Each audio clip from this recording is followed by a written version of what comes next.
Amigos, muy buenas tardes. Comenzamos con la información. La CONAIE, Confenia y Ecorunaris se reúnen en la Casa de la Cultura Ecuatoriana para tomar una posición frente al proceso de diálogo. Se espera que en la tarde den a conocer las medidas adoptadas en conjunto. A esta hora nos trasladamos hasta este punto de Quito para que Daniela Valencia nos dé más detalles. Daniela, muy buenas tardes. Adelante, cuéntanos.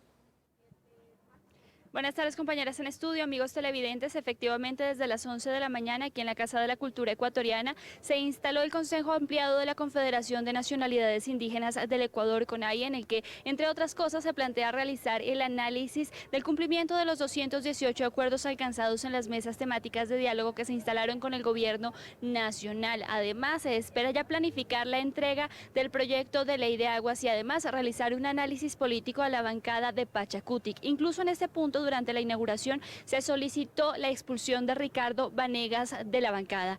Nosotros les hemos preparado un reportaje al respecto. Veamos.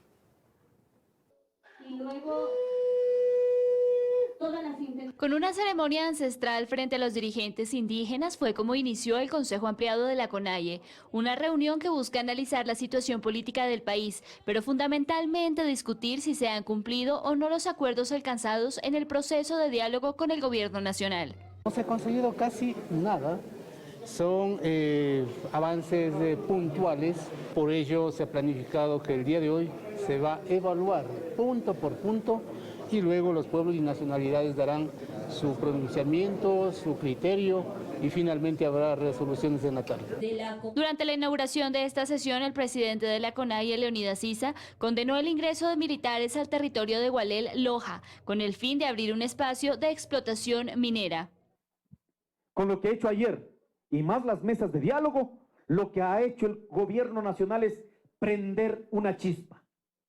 Y esa chispa, si vuelve una fogata, si vuelve realmente un proceso muy fuerte en este país, solo le decimos que es responsabilidad del gobierno. Hasta el momento no tenemos respuesta favorable.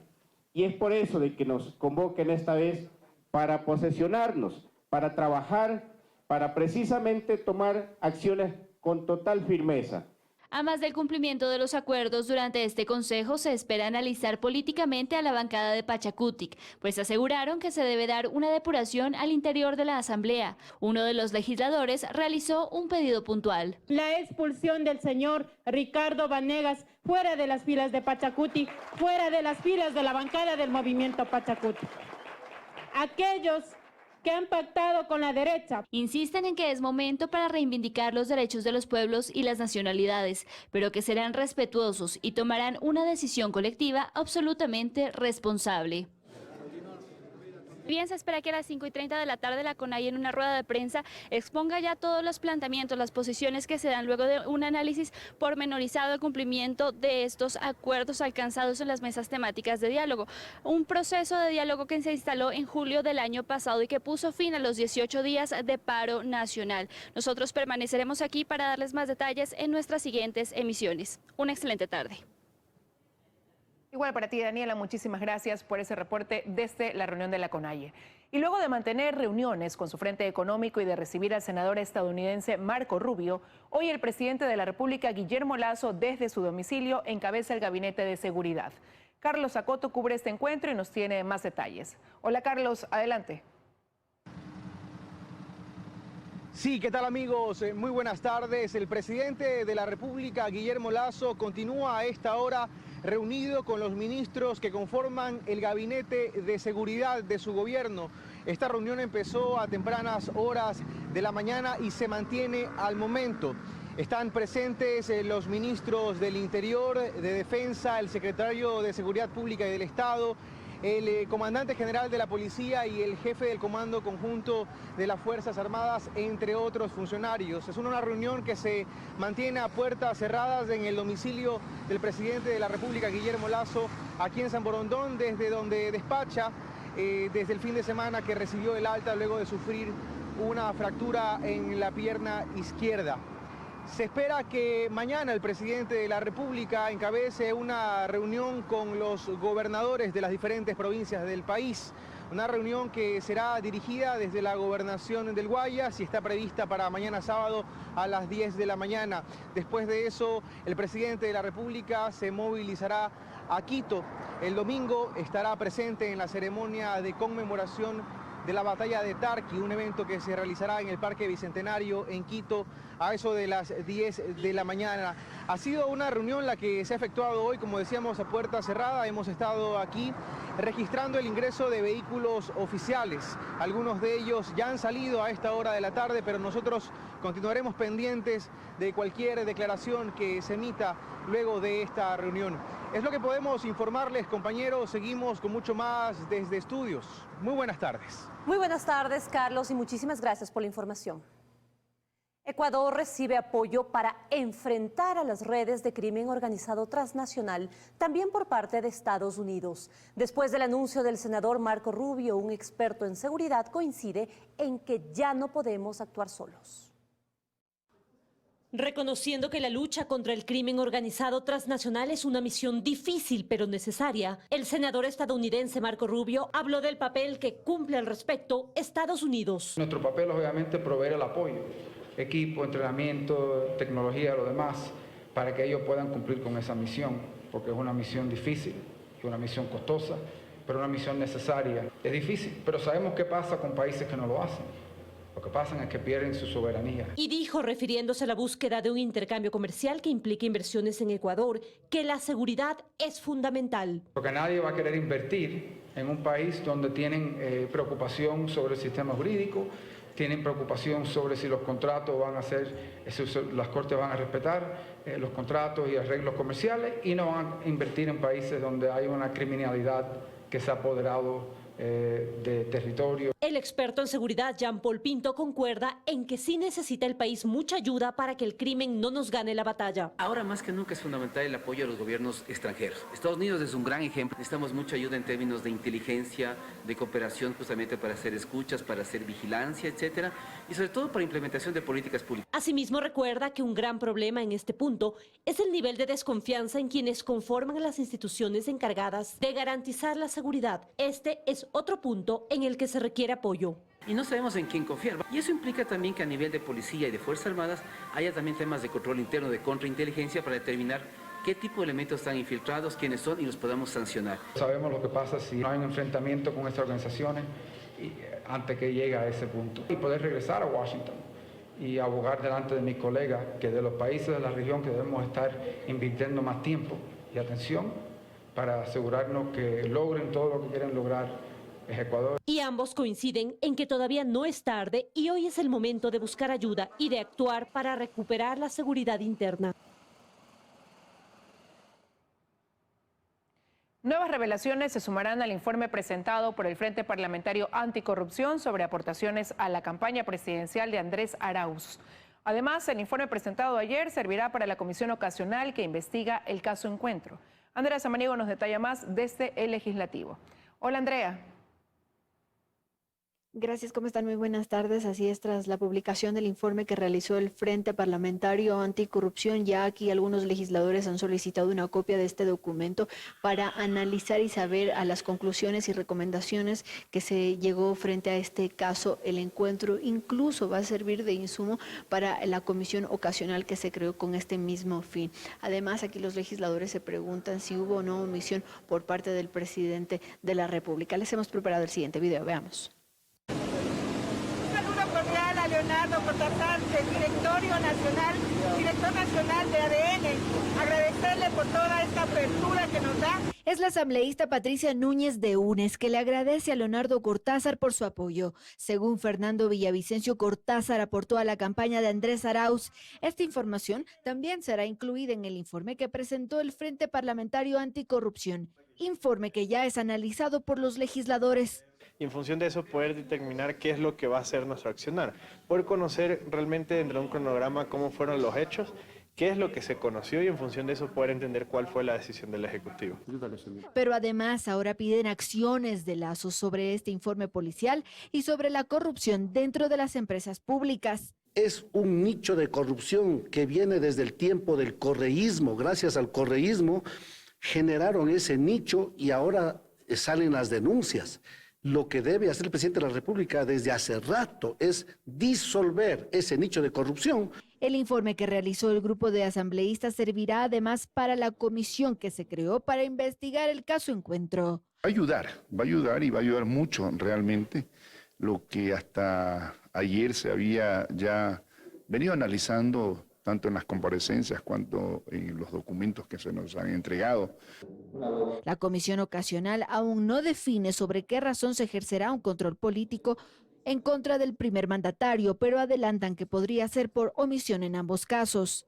En la gestión pública, la máxima autoridad, cuando se dan estos brotes de incorrecciones, hay que curarse en sano y tomar distancia de aquello. El no hacerlo implicaría que tendría una corresponsabilidad. En esta comisión ya no esperan más comparecencias, sino más bien definir el informe final. Y bien, de lo que se conoce la próxima semana, no se sabe aún si lunes o martes, la comisión ocasional se va a reunir para finalmente ya someter a votación este informe final que luego será analizado y debatido en el Pleno de la Asamblea Nacional. Nosotros estaremos pendientes de aquello. Ustedes tienen más noticias. Muy buenas tardes. Muy buenas tardes, Andrea. Muchas gracias. Y en otro tema, se realiza el sepelio de los 2 policías asesinados el miércoles. Un cortejo fúnebre salió desde las instalaciones del Grupo de Operaciones Especiales de la Policía en Guayaquil. Luis Alfredo Zúñiga está en el cementerio Jardines de Esperanza y con él es ahora el contacto. Luis, adelante, buenas tardes. Así es, ¿cómo están? Muy buenas tardes. A esta hora me encuentro en la avenida Ingeniero Felipe Peso, en el norte de Guayaquil, en los exteriores de un camposanto privado de la ciudad, en donde a esta hora se realiza el sepelio de los 2 policías asesinados el último miércoles. Indicarles que los cuerpos de Augusto Ladislao Zambrano Carrera y Luis Ladislao Zambrano Carrera, ambos policías y además hermanos, llegaron a este camposanto en medio de un cortejo fúnebre que partió desde las instalaciones del GOE en Guayaquil. Recordemos que allí precisamente se había instalado una capilla ardiente para despedir a los 2 uniformados. El cortejo fúnebre partió cerca del mediodía y llegó al camposanto pasadas las 12:30. Se observó una caravana de vehículos, tanto privados, vehículos oficiales y también patrulleros con la sirena encendida. Pudimos observar a los familiares que formaban parte del cortejo acompañando a ambos féretros y varios miembros de la Policía Nacional.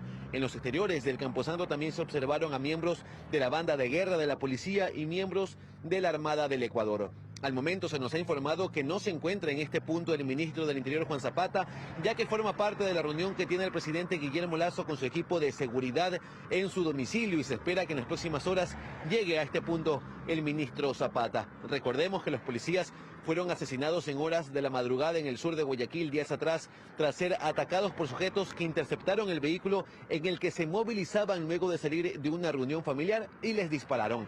Ambos habían sido amenazados por una banda criminal que los habría obligado a detener patrullajes y controles en esa zona. Augusto Ladislao pertenecía al Grupo de Operaciones Especiales GOE, mientras que Luis Ladislao laboraba en la ciudad de Milagro. En este caso también hay 2 personas detenidas. Uno de los involucrados es menor de edad y a ambos se les ha dictado prisión preventiva. Los 2 individuos serían los responsables de otro hecho violento ocurrido minutos antes del asesinato de los policías también en el mismo sector del sur de Guayaquil. En la información y lo que ocurre a esta hora de la tarde en los exteriores del Camposanto, en donde se realiza el sepelio de los 2 policías asesinados. Continúan con más en estudios. Muy buenas tardes. Buenas tardes también para ti, Luis Alfredo. Muchísimas gracias. El guardia de seguridad, que era procesado por disparar a un delincuente en un local comercial de Quito, recuperó su libertad tras verificar que actuó bajo legítima defensa. Paul Coello, desde la avenida Coruña, nos cuenta que existe preocupación en el sector por el incremento de asaltos de este tipo. Hola, Paul. Compañeras, amigos, ¿qué tal? Buenas tardes. Así es, después de que el día miércoles se registrara un asalto violento en este local comercial ubicado en el norte de la capital, el comandante del Distrito Metropolitano de Quito hizo un llamado al Consejo Municipal para empezar a analizar la regularización de estas plataformas delivery que entregan comida. También a la Agencia Metropolitana de Tránsito para empezar a ejecutar operativos y que se cumpla la normativa de que 2 ciudadanos no circulen en una motocicleta. Sobre cómo anda el proceso legal, les hemos preparado un reportaje sobre el tema. Veamos. La noche de ayer se conoció a través de redes sociales que el guardia que disparó en contra de un delincuente que asaltó un local comercial ubicado en el sector de La Coruña del norte de Quito recuperó su libertad tras verificar en primera instancia que hubo un procedimiento de legítima defensa. Quizá no se llegaron a formular cargos en contra del guardia, es decir, que no existe un proceso en su contra. Lo que correspondió en base a lo que expuso la fiscal es que el caso quedara en investigación previa porque los elementos apuntaban a que se trataba de una legítima defensa. El guardia fue detenido después de enfrentarse a 6 delincuentes de nacionalidad venezolana que ingresaron el día miércoles al interior de este local comercial para robar a los usuarios y a los propietarios. Ahora, el tema es por qué cae detenido el guardia de seguridad. Los policías que le detienen intervienen una vez que se enteran que pues una de las personas que había participado de este asalto había fallecido producto de un impacto de bala. Ellos reciben una llamada de una de las casas de salud en Quito. Básicamente toman procedimientos por un homicidio culposo, ¿sí? No tanto por el robo, sino por el homicidio de esta persona. La defensa del guardia de seguridad presentó también todos los elementos recopilados como testimonios, fotografías y videos para determinar que actuó bajo legítima defensa. Comprobarse como que el guardia de seguridad tuvo que enfrentar una amenaza inminente, había una necesidad justificada, es decir, él estaba a cargo de alguna manera porque es guardia de seguridad del edificio y del restaurante, de las casi 30 personas que estaban cenando pues ese día ahí. Emocionó y generó alarma a varios ciudadanos de redes sociales e incluso a los habitantes de este sector, quienes manifestaron que no existe un control a las motocicletas, que generalmente asaltan con 2 ocupantes durante el día y la noche. Esto nos deja muy nerviosos porque realmente la delincuencia aquí ha ido en aumento, es todos los días, a toda hora. Tenemos los asaltos en la calle normalmente de motorizados. El comandante del DMQ dio a conocer también que los delincuentes involucrados en este caso fueron detenidos con varias evidencias en el sector del Inca. En el interior fueron detenidos 5 ciudadanos extranjeros, 4 hombres, una mujer. Se logró la recuperación de la motocicleta, 2 armas de fuego tipo revólver calibre 38, que nos hace ver que estas personas actuaban de manera violenta y armadas. Esta no fue el único incidente. De acuerdo al levantamiento que ha hecho la Policía Judicial, son 6 asaltos bajo esta modalidad con los mismos individuos. Aquí aprovechó la oportunidad e hizo un llamado al Consejo Municipal para regularizar las plataformas delivery y a sus empleados, una solicitud que ya se realizó de manera formal y que hasta la fecha no ha sido tratada. Quiero tener la respuesta de los representantes y yo seré el primero en informar a los medios de la reunión para poder ver estos nudos críticos y que ellos nos digan cuáles son los requisitos que cumplen y quiénes son, o nos den un listado de estas personas para poderles... Indicó que hacen falta reforzar los controles para que se cumpla la normativa de que 2 ciudadanos no circulen en una motocicleta, tema que es responsabilidad netamente de la Agencia Metropolitana de Tránsito. Así es, el comandante del Distrito Metropolitano de Quito también hizo algunas recomendaciones y sugerencias a los propietarios de algunos locales comerciales del norte y sur de la ciudad, debido a que estos delincuentes disfrazados de repartidores ingresan primero a inspeccionar los locales comerciales para luego delinquir. Con esta información regreso a estudios, compañeras, ustedes con más. Amigos, buenas tardes. Muy buenas tardes, Paul, muchísimas gracias. El colapso del puente sobre el río Márquer pone en peligro las exportaciones en los próximos días. Además, el gobierno aumenta los montos para obra pública y para el Frente Social. Analistas reclaman su ejecución. Ya se lo contamos.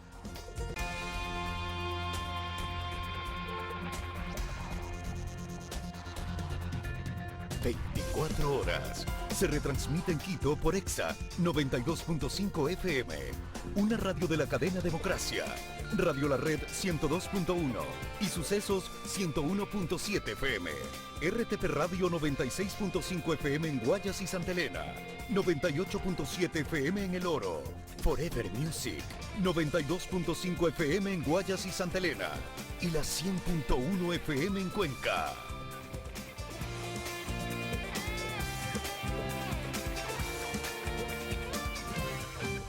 Estamos de regreso con más noticias. Por fuerza mayor, Ecuador suspende el bombeo de petróleo tras el colapso del puente sobre el río Márquer, que ha puesto en riesgo la infraestructura petrolera estatal y privada. Por ahora se trabaja en la estabilización de las tuberías y no se descarta que se suspendan las exportaciones en los próximos días mientras dura la emergencia. Fausto Yepes tiene los detalles. El colapso del puente sobre el río Márquer bajo la línea por la que atraviesan el oleoducto transecuatoriano, el poliducto y el oleoducto de crudos pesados en la provincia del Napo ha puesto en riesgo la infraestructura petrolera pública y privada, y el impacto es ya preocupante. El equipo técnico de Petroecuador ha suspendido el bombeo, pero hay reservas de crudo y combustibles, dice la gerente encargada María Elisa Soledispa. La suspensión de las exportaciones podría llegar. Estamos justamente cumpliendo todavía ciertos compromisos que tenemos, sin embargo ya en los próximos días sí vamos a tener que parar completamente, ¿no? En la gerencia de Petroecuador aún no se tiene una estimación del impacto económico que supondrá esta suspensión y eventual paralización de las exportaciones, pero los distribuidores de combustibles ya hacen números. El país tendría que incrementar sus importaciones de combustible más o menos en 70,000 barriles diarios, a un precio promedio de $125 por barril. Eso significa que sería un egreso adicional del Estado en más o menos 8 o 9 millones de dólares diarios. Lo cierto es que la geografía de la zona y los efectos de la erosión regresiva del río Coca han obligado históricamente a la construcción de algunas variantes, tanto en la estructura petrolera pública como privada. Hoy no es la excepción y desde el aire se analiza una nueva variante. Que estamos todavía determinando la ruta. Preliminarmente serían unos 500 metros de la zona donde tenemos el problema de la caída del puente. El plan es, luego de los 7 días, no parar, o de pronto parar unas horas para hacer el cambio del flujo, que sería ya cuando esté lista la variante nueva. Por ahora se realizan trabajos de estabilización de las líneas en riesgo y la evacuación del crudo que está en las tuberías. En esto, advierten, se tomarán entre 7 a 10 días. Y de momento no se descarta que la emergencia se prolongue, pues las lluvias en la zona continúan y el riesgo está latente. Según el ministro de Economía, sí hay sentido de la urgencia en el gobierno para invertir en el sector social, pero asegura que solucionar un problema estructural como este toma tiempo. Un analista ve con desconfianza el anuncio de aumentar el presupuesto en este sector, pues considera que el problema del gabinete del presidente Lasso es de gestión. Aquí los detalles. El ministro de Economía insiste en decir algo que no es debatible. La macroeconomía es óptima en nuestro país. El problema es que esto aún no se traduce en bienestar para los ciudadanos. Este jueves se anunció que el presupuesto en obra pública pasará de $400 millones a $1.000 millones. En seguridad se invertirá 13.400 millones y en el sector social también se especifica lo asignado. Es decir, el presupuesto sectorial de salud, educación, trabajo, vivienda y bienestar social, 15.200 millones de dólares. Para un poco verlo en comparación, en administraciones de gobiernos anteriores, esa cifra había llegado a ser 12.000 millones de dólares al año. Nosotros estamos aumentando a 15.200 millones de dólares. Segundo Camino, asesor de multilaterales, dice que el aumento en obra pública sí es significativo, pero en el área social y en seguridad no. ¿Qué dice el presupuesto en cuanto al tema seguridad? El presupuesto dice que ha incrementado alrededor de un punto porcentual, es decir, no hay una gran diferencia. El punto aquí es si ese recurso va a llegar y se lo va a gastar. El año anterior también se le dio recursos al sector de seguridad, pero como lo mencionaba, no se gastó correctamente y no se gastó todo, inclusive en temas de inversión. Para él, que revisa constantemente las cuentas del Estado como experto en economía pública, en lo que falla el gobierno es en la gestión. Viene el hecho de no conocer claramente cómo funciona el sector público. La respuesta del ministro de Economía ante la obvia pregunta de por qué al gobierno le ha tomado casi la mitad de su periodo para centrarse en esto, es esta. En la vida real se va transitando y se va cerrando una grieta de problemas estructurales que tiene el Ecuador de toda la vida. Orden fiscal, un espacio fiscal con un sentido de traducir ese orden fiscal en mayor inversión social. El ministro también asegura que el riesgo país se ha disparado no por responsabilidad del gobierno. Pero esa certidumbre económica contrasta con la incertidumbre política. Se enfoca más en lo político, pero yo también agregaría que se enfoca en lo social. ¿Por qué en lo social? Porque de una u otra forma el empleo no ha crecido en la forma que se esperaría. Tampoco se ha recuperado el tema de la seguridad en la ciudadanía. Ya serán los ciudadanos al ver mejoras en las carreteras, abastecimiento de medicinas en hospitales y cambios en la seguridad a cargo de una policía con carros y UPC en mal estado, la que calificará el nuevo anuncio que hace el gobierno 1 año 9 meses después de haber iniciado su gestión.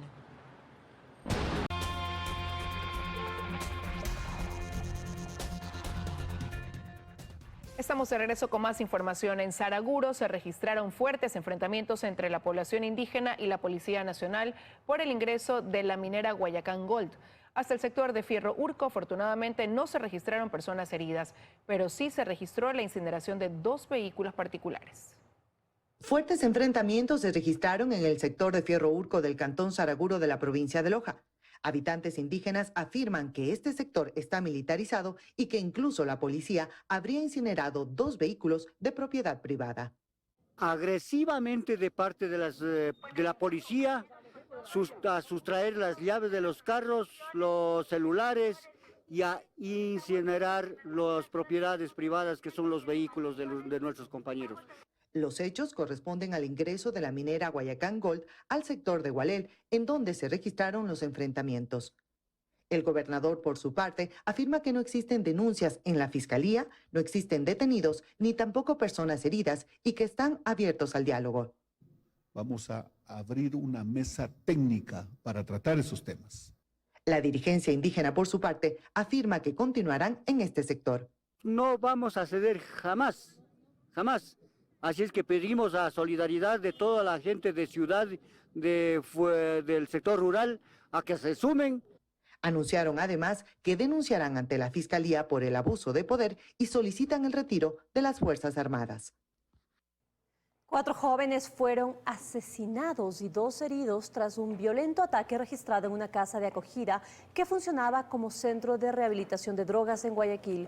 Uno de los heridos es el dirigente del lugar que aparentemente brindaba ayuda a los consumidores. Su estado de salud es crítico. Vanessa Robles con la información. El ataque armado ocurrió dentro de una casa que funcionaba como centro de rehabilitación clandestina en la cooperativa Nueva Prosperina. Sicarios rompieron las puertas y dispararon en contra de 6 jóvenes.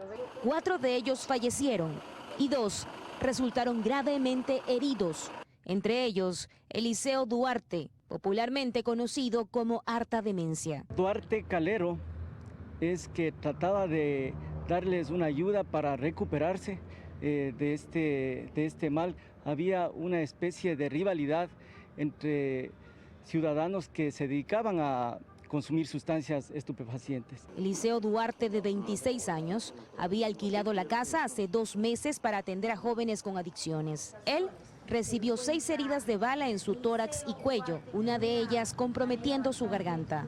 Su estado de salud es crítico y permanece en terapia intensiva en un hospital al noroeste de Guayaquil. El otro herido, quien sí registra antecedentes por tenencia de armas, es Víctor Rubio, de 28 años. Permanece en el mismo hospital tras un disparo en el costado derecho de su cabeza. La autoridad nos comunicó que en el sanatorio se activó el Código Plata. Vamos a reforzar también personal policial, resguardo del centro médico, para que no existan hechos violentos en el sitio. A la par, el municipio también llegó al lugar para clausurarlo por la falta de permisos. En la escena se levantaron cerca de 20 indicios balísticos. Al momento, no hay detenidos por este hecho.